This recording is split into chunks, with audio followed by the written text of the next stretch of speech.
One division, one field of competitors, one chance to win. Horse racing is among the few sports where men and women go head to head. And in the storied history of the Kentucky Derby, 6 women have made it to the field of 20. Helmets on, heads down, these jockeys raced ahead, creating a space where one didn't exist for decades. Each May, 23-year-old thoroughbreds race for glory. Whether or not they gallop into history when the race is over, the garland given, they have lives left to lead.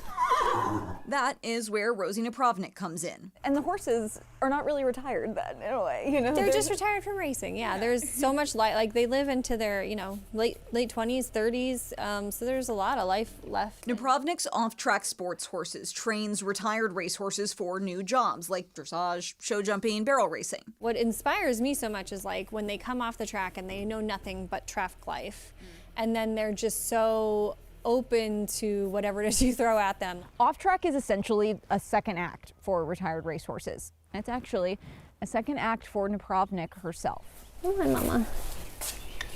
Before retiring in 2014, she spent years on the front side of horses' careers, in turn, winning a place in history. Rosie Napravnik is the only woman to have won the Kentucky Oaks, and she did it twice. There's only been 6 women who have ridden in the Kentucky Derby in the entire 150 years of the Kentucky Derby. Kentucky Derby Museum curator Jessica Whitehead says women weren't in the spotlight in the early days of the Derby. In fact, it wasn't even legal for them to become jockeys until 1968, when Kathy Kusner successfully sued for the right to a license. Kathy Kusner said, listen, I can ride horses as well as any of these male jockeys. At breakneck speed, Diane Crump raced for the record books 2 years later, the first woman to ride in the most exciting 2 minutes in sports. That was an incredible moment because of the visibility of the Kentucky Derby. In the decades after, women built their careers racing at the highest levels, including 8 more Kentucky Derbies. It's a special race, but it takes a lot to get there. Napravnik's shot came when she was 23. It had been a dream for years, spurred by childhood pony racing and a movie about Triple Crown winners. I always wanted to be a jockey,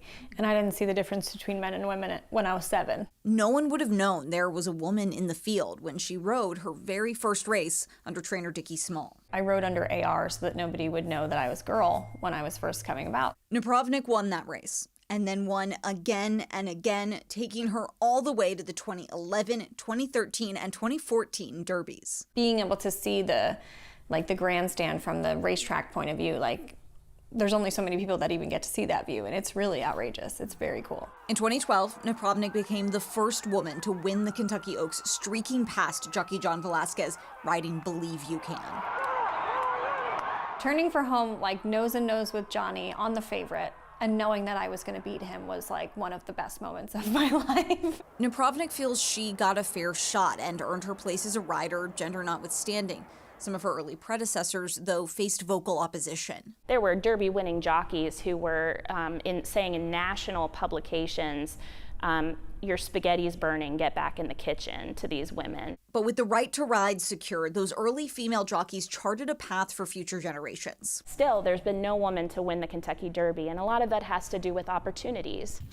In the grand scheme of things, it's only a matter of time in a sport where each second counts. I won 5 races on Cantonic. Napravnik knows the feeling of those seconds well. We have Old Ironsides, who I rode in 2006 and 8, or 6 till 2008. She credits her success to strategy, determination, and a refusal to see obstacles. Keeping your head down and doing your job and always trying to improve is, I think, what the journey's all about. A journey shared by the women behind her and the women ahead, who will one day ride to victory on the first Saturday in May. Off-track is really such a cool resource for retired racehorses. They really treat them in the absolute best way possible so that they can have those really long lives. We think about the 3-year-olds, but they're decades ahead for these horses. So I just feel like it had to be a great time to just spin with her. Oh, it was amazing. She's fantastic. The work they do is fantastic. And it really was just great to get to see how much she loves those horses, because it isn't just about one race. It's about their entire